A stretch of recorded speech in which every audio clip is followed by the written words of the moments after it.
എന്നിട്ട് ഓടിക്കണത്. എടാ സഞ്ജീവ രക്ഷിക്കടാ, വണ്ടിയൊക്കെ മാറ്റിയിടാ.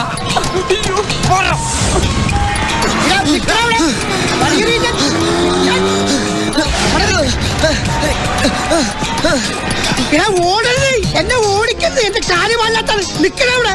എടാ ബൈക്കുകാരെ എന്നെ കൂടെ കൊണ്ടുപോടാ.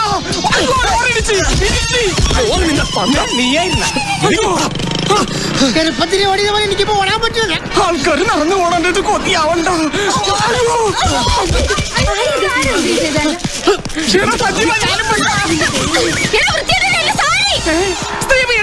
ഇന്നാ ചേച്ചിയെ പിടിച്ചോ. ഒരു സാരി ആരുടെ സാരി വഴി ദൈവമേ എടുക്കണോ, ഒന്ന് പൊക്കിക്കണോ എന്നെ. എന്റെ തൊപ്പി നെറ്റി വിളിക്കാം, പിടിക്കാം.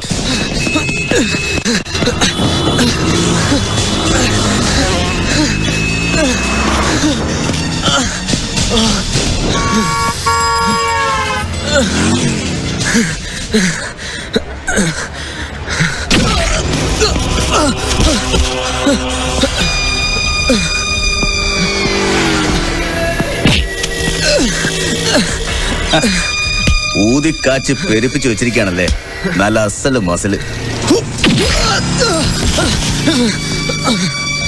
എന്താടാ നോക്കി പേടിപ്പിക്കുന്നത്? ഓ അത് ശരി, നിനക്കെന്നെ തിരിച്ചു തരണം അല്ലേ? തല്ലടാ തല്ലണം മോനെ, കഴുകറ മോനെ. അയ്യോ സാറേ, ഇനി അവനെ തല്ലല്ലോ സാറേ. മാറാ അങ്ങോട്ട്. അയ്യോ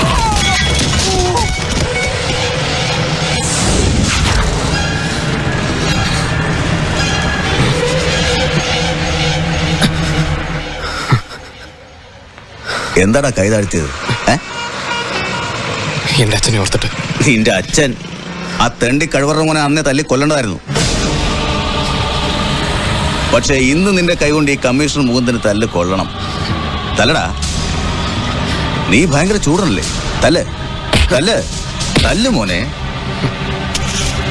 എന്താടത്? ചേച്ചിയുടെ മോക്കൊരു ഉടുപ്പ് മേടിച്ചാ? ആ ആണോ?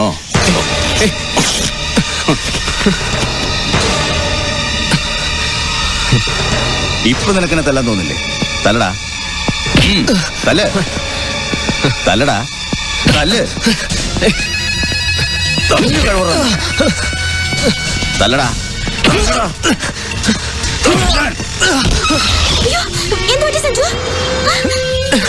വേഗം വിട്ടോ.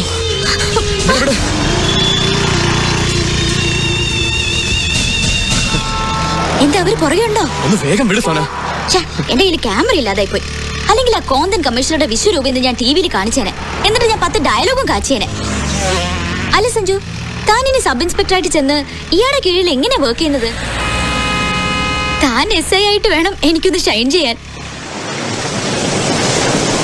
എന്താ ഒന്നും മിണ്ടാത്തെ? സബ് ഇൻസ്പെക്ടർ സഞ്ജീവിന്റെ ജീപ്പിന്റെ സൈഡിൽ ചെത്തിയിരുന്ന് പോണത് സ്വപ്നം കണ്ടിരിക്കുക ഞാൻ. നിന്റെ ആ സ്വപ്നം നടക്കുമെന്ന് തോന്നില്ല സോന. എന്തുപറ്റി? കമ്മീഷണർ മുകുന്ദൻ എന്നെ സമ്മതിക്കുമെന്ന് തോന്നുന്നില്ല. ഭൂമിയോളം ഞാൻ ശ്രമിച്ചിട്ടും അയാൾ എന്നെ വെറുതെ വിടുന്ന ലക്ഷണമൊന്നും കാണുന്നില്ല. ഒറ്റ അടിക്കുന്നവന്റെ തലയാൻ തെറിപ്പിച്ചനെ. എന്റെ അച്ഛന്റെ മുഖം ഓർത്തപ്പോ ഞാൻ ക്ഷമിച്ചതാ.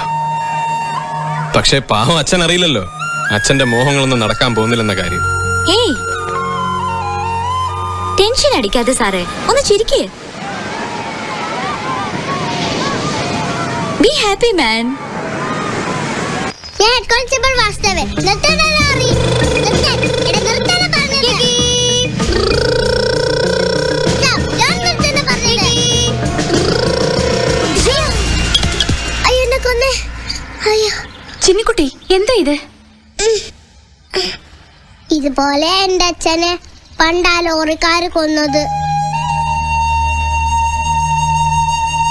ആ ലോറിയിൽ എന്തായിരുന്നെന്ന് അറിയോ? സ്പിരിറ്റ്. അതെന്താ? ആ, എനിക്കും അറിയില്ല. ഇനി എന്റെ മാമൻ SI ആയിട്ട് വേണം എന്റെ അച്ഛനെ കൊന്നവരെ കണ്ടുപിടിക്കാൻ.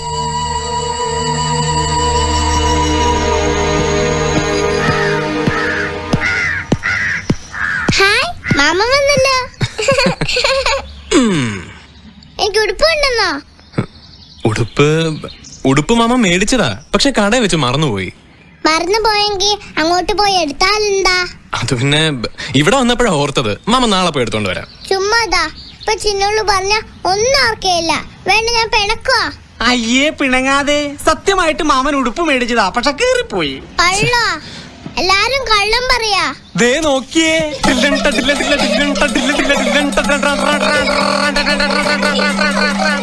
അയ്യോ നല്ല ഉടുപ്പായിരുന്നല്ലോ, ഇതെങ്ങനെ കീറി? 6 മാസം പുറകെ നടന്ന് പറഞ്ഞിട്ടാ ഒരു ഉടുപ്പ് വച്ചുന്നത്, അതും കീറുടുപ്പ്. അങ്ങോട്ട് ചെല്ലേ, ഇപ്പോട്ട് ബാധിക്ക. പോയ കാര്യം എന്തായി സജീവ? അത് വെരിഫിക്കേഷൻ സർട്ടിഫിക്കറ്റ് ഈ ആഴ്ച തന്നെ അയക്കാമെന്നാ പറഞ്ഞത്. മറ്റുള്ളവരെ ആശ്വസിപ്പിക്കാനായിട്ട് പോലും എന്റെ മക്കള് കള്ളം പറയരുതെന്ന് ഞാൻ പറഞ്ഞിട്ടില്ലേ? ബാലൻ എന്നോടെല്ലാം പറഞ്ഞു. കമ്മീഷണർ മുകുന്ദൻ എന്നോടുള്ള പക തീർന്നിട്ടില്ലല്ലേ? ഞാൻ അയാളോട് ഒരു തെറ്റും ചെയ്തിട്ടില്ല. സത്യം പറഞ്ഞു, സത്യത്തിന് വേണ്ടി നിന്നു, അത്രമാത്രം. അതിനുള്ള ശിക്ഷ വർഷങ്ങളായിട്ട് ഞാൻ അനുഭവിച്ചുകൊണ്ടിരിക്കുകയാണ്. ഇനി എന്റെ മകനോടും പക തീർത്തയാൾ അടങ്ങുമെന്ന് വെച്ചാല്. അമ്മമ്മേ എങ്ങനെയുണ്ട് എന്റെ പുതിയ ഉടുപ്പ്?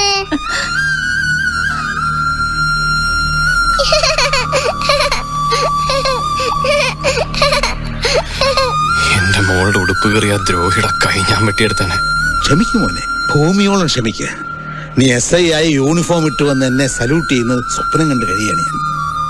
അത് നേരിൽ കണ്ടിട്ട് വേണം അച്ഛന് മരിക്കാൻ.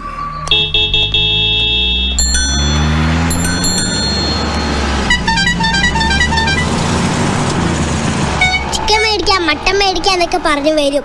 എന്നിട്ട് മേടിക്കുന്നതോ ബീൻസും ഉണക്കമണിക്കും. മാമ മോക്ക് നാളെ ചിക്കൻ മേടിച്ചുതരാം. പോരെ? എന്ത് പറഞ്ഞാലും ലോട്ടറിക്കാരെ പോലെ നാളെ നാളെ നാളെ. ഈ മാമന്റെ ഒരു കാര്യം. ഇണങ്ങാതെ ഇയാൾ ജീവിക്കാനും നീ എന്തിനാ ഓടണേ? ഞാൻ പേടിച്ചു പോയല്ലോ. അത് പിന്നെ പതിവാണല്ലോ.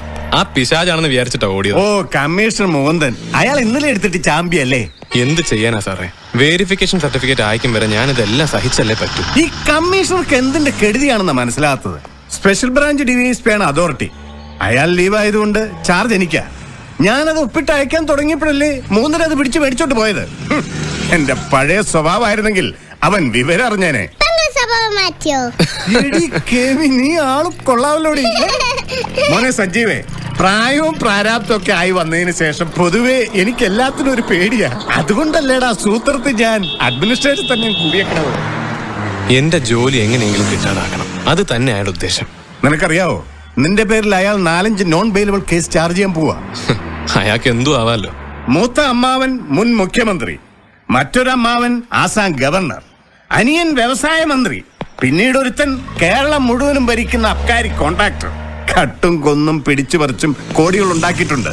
എന്നാലും 100 രൂപയുടെ കൈക്കൂലിക്ക് വേണ്ടി ഇപ്പോഴും അയാൾ അടിയുണ്ടാക്കും. നിനക്കറിയാവോ, ഈ സിറ്റിയിലെ ഏറ്റവും വലിയ ക്രിമിനൽ ആരാണെന്ന് ചോദിച്ചാൽ ഞാൻ പറയും സിറ്റി പോലീസ് കമ്മീഷണർ ആണെന്ന്.